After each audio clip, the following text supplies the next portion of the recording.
Olá! Quando a gente pensa na Grécia e em Roma, sabe? A nossa mente logo vai para os grandes filósofos, para aquela arte incrível, para o nascimento da democracia, mas por trás de toda essa glória, tinha uma máquina de trabalho imensa sustentando tudo. Hoje a gente vai desmontar essa máquina, peça por peça, para descobrir quem, de fato, construiu essas civilizações. E essa é a grande pergunta que guia a gente aqui.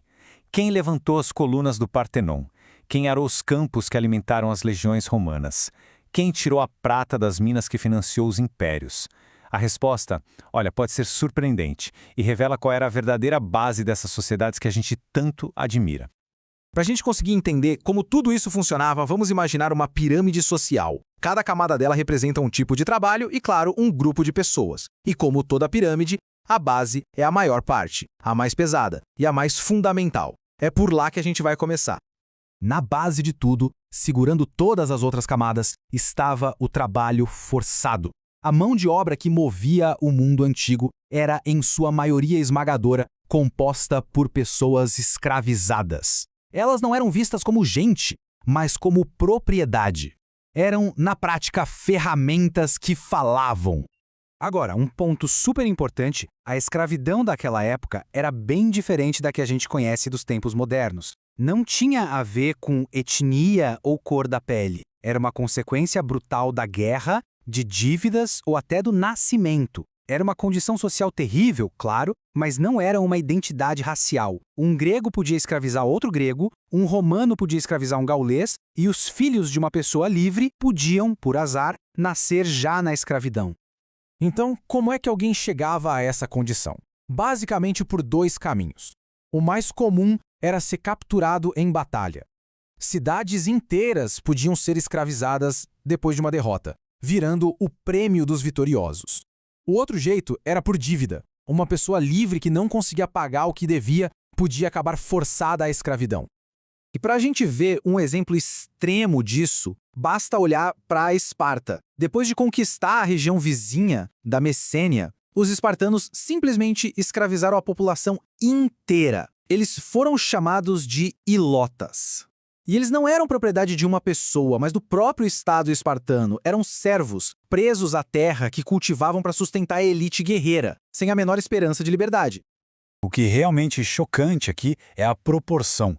Os ilotas eram a imensa maioria da população, muito mais numerosos que os cidadãos espartanos. A elite que mandava em tudo, os esparciatas, era uma minoria minúscula que vivia com medo constante, quase paranoico, de uma revolta dessa massa que eles oprimiam.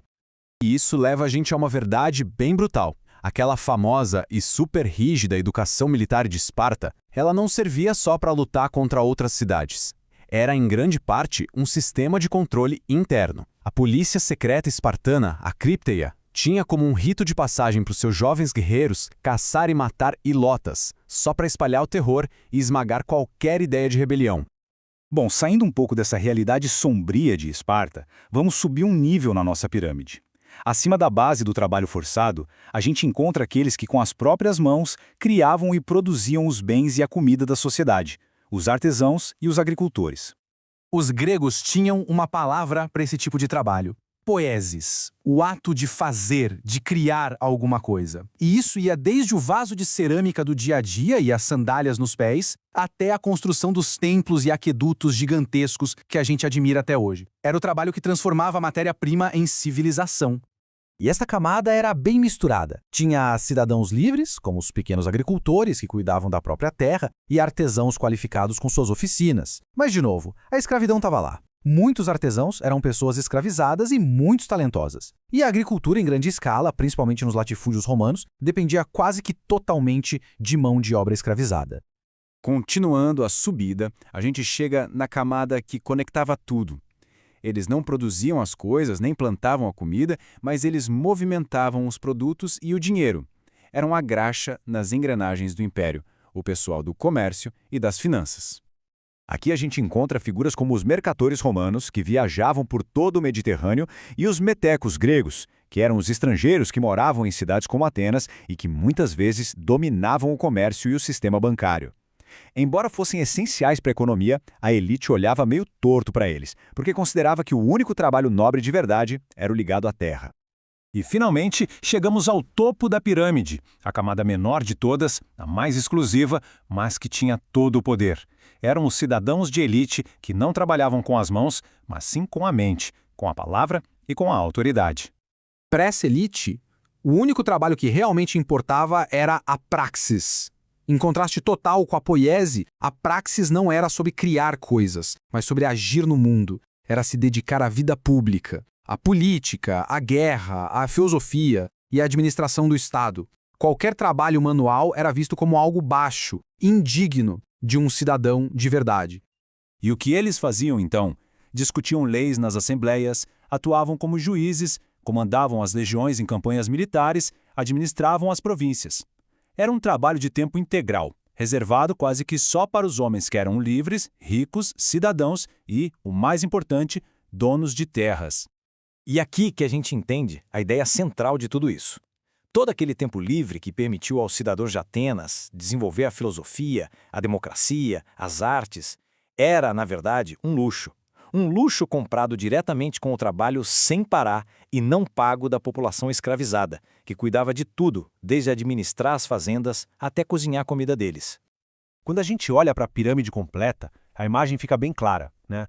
A gente vê um mundo de feitos incríveis, de ideias que moldaram nosso presente, mas tudo isso foi construído sobre as costas de uma maioria oprimida. Um sistema que, por natureza, era instável e brutal.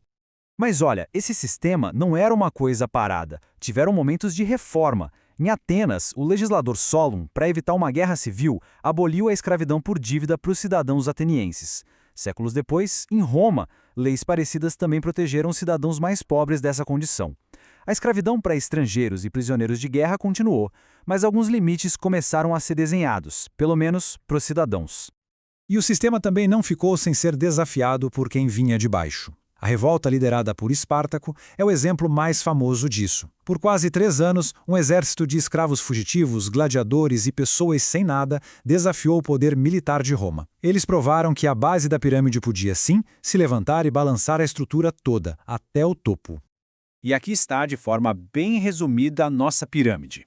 Lá da base do trabalho braçal, quase invisível, passando pelo artesanato e agricultura, subindo pelo comércio que conectava o mundo, até chegar no topo da praxis política, reservada para pouquíssimos. Cada camada dependendo totalmente da camada de baixo. Uma estrutura que definia quem fazia o quê e quem ficava com a glória, no mundo greco-romano. E, para fechar, fica uma reflexão. O legado da Grécia e de Roma é inegável, está na nossa política, na nossa língua, na nossa arquitetura, mas ele veio com um custo muito alto. Saber que o tempo para filosofar sobre liberdade foi sustentado pela falta de liberdade de tantos outros nos força a perguntar: quais são as bases invisíveis, o trabalho não reconhecido, sobre as quais o nosso próprio mundo está construído hoje?